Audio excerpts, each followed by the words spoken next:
Sir तो मैंने 2021 में अपना BA LLB ऑनर्स कंप्लीट किया था Gujarat national law university Gandhinagar से एंड सिंस देन मैं प्रिपेयर कर रही हूँ सिविल सर्विसेज के लिए।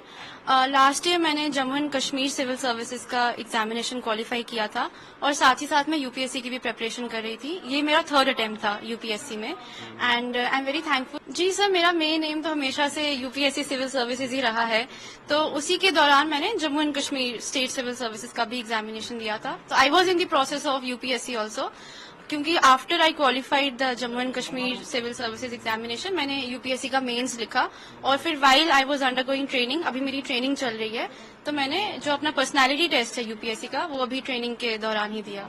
अच्छा। जी जी। तो जो जम्मू कश्मीर में है उसमें कितना आपका आया था रैंक? सर उसमें मेरा फर्स्ट रैंक था। अच्छा, उसमें भी आप टॉपर थे? जी सर, थैंकफुली।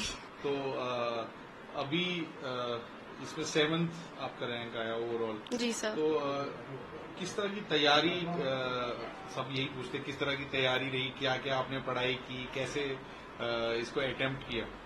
सर तैयारी वही है जो सब टॉपर्स हमेशा से बोलते आते हैं, मेरी तैयारी भी उसी का मिक्स एंड मैच था।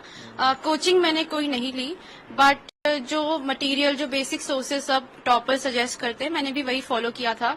जो बेसिक एनसीईआरटी की बुक्स हैं, टेस्ट सीरीज हैं, प्रीलिम्स के लिए मॉक टेस्ट हैं, वो सब दिए थे। मेंस के लिए मेरी ज्यादा तैयारी रही थी बिकॉज लास्ट टाइम मैं मेंस 2 मार्क्स से ही मिस कर दिया था इंटरव्यू कॉल। तो इस बार मेरा फोकस था कि मैं मेंस पे ज्यादा वर्क करूं, अपनी आंसर राइटिंग को रिफाइन करूं, तो वो मेरा ज्यादा फोकस उस पे रहा। और फिर फाइनली ट्रेनिंग के दौरान जो मैंने अपना पर्सनालिटी टेस्ट का प्रिपरेशन किया उसमें मेरा ध्यान था कि मैं करंट अफेयर्स वगैरह पे ज्यादा फोकस करूं और अपने ऑप्शनल पे जो कि लॉ है उसे भी रिफाइन करूं। तो वही रहा। बचपन से बताएं कैसे, मतलब क्या स्कूल से ही था कि यूपीएससी करेंगे? स्कूलिंग कहाँ हुई है? सर मैं बिलोंग करती हूँ भद्रवा से, बट मेरी जो प्राइमरी स्कूलिंग है वो किश्तवाड़ से रही है, जहाँ मेरे पेरेंट्स पोस्टेड थे। जी, तो मैंने क्लास 5 तक वहीं पे पढ़ाई की है। उसके बाद मेरे पेरेंट्स की पोस्टिंग जम्मू हो गई, तो आई ऑल्सो शिफ्टेड हियर।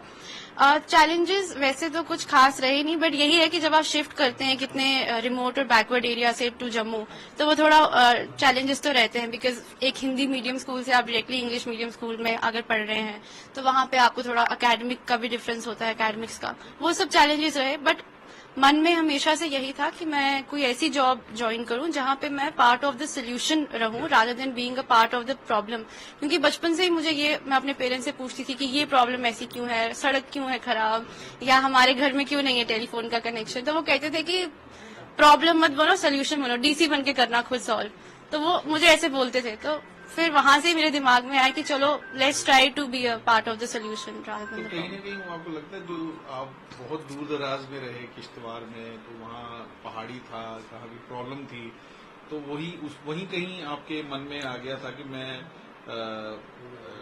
इसमें जाऊंगी और प्रॉब्लम सॉल्व करूंगी? डेफिनेटली सर, जो मैंने बचपन में देखा कि काफी बैकवर्ड एरिया था, और उस टाइम पे तो एक ये भी था कि बहुत ऑफन कर्फ्यूज लग जाते थे, तो स्कूल्स बंद रहते थे।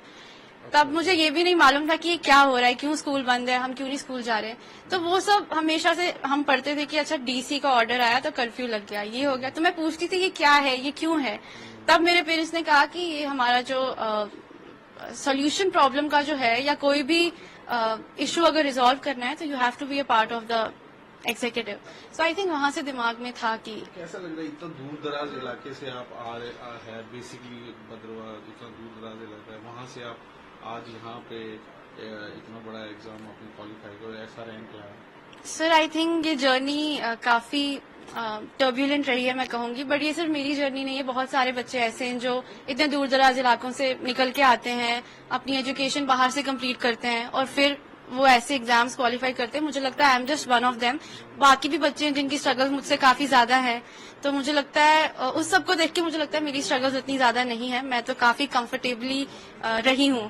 बट देन अगेन इसके लिए I am very grateful to God कि मुझे ये वो सारी अपॉर्चुनिटीज मिली जो मुझे मिली हो, जिसकी वजह से मैं सर पेरेंट्स ने तो बहुत ज्यादा सपोर्ट किया। आई वुड से कि पेरेंट्स का सपोर्ट बहुत फंडामेंटल रहा है मेरी सक्सेस में, क्योंकि उन दोनों ने हमेशा एकेडमिक्स पे बहुत फोकस किया है। मैं यहाँ पे बस ये बताना चाहूंगी कि जब मैं किश्तवाड़ से जम्मू आई थी, मैंने अपना स्कूल चेंज किया, तो मुझे काफी सेटबैक्स लगे थे because I was not use to the type of studies जो यहाँ पे होती हैं।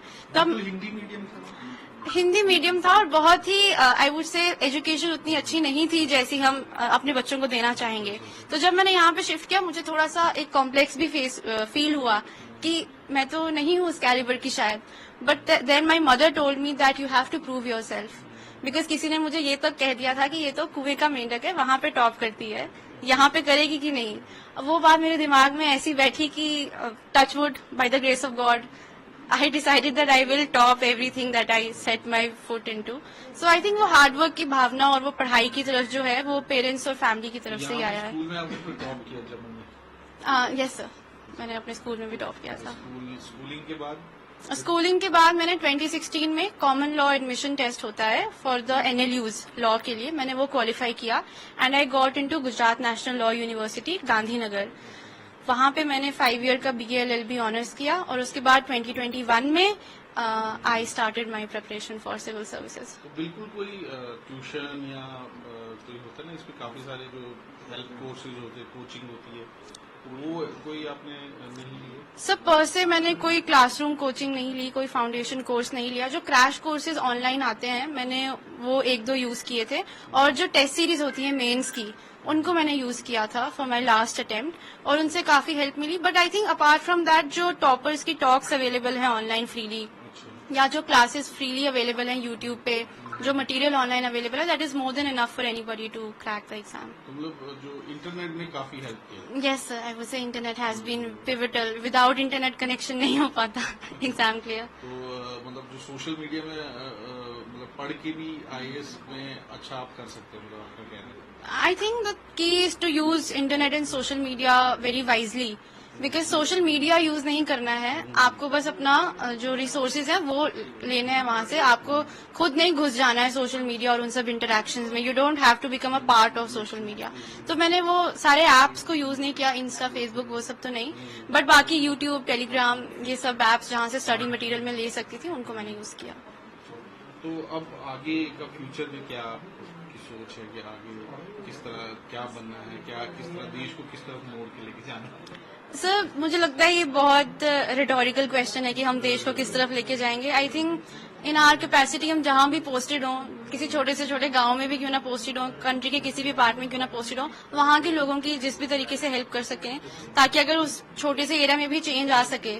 सो I think that would be my contribution to the society. I want to be a change in whatever way I can, in the smallest way I can, because अभी बड़ा मैंने कुछ नहीं सोचा है, बस जस्ट ये सोचा है कि मैं जहाँ भी रहूँ लोग कहें कि ये आए थे यहाँ पे और उन्होंने हमारी हेल्प की। That's my dream.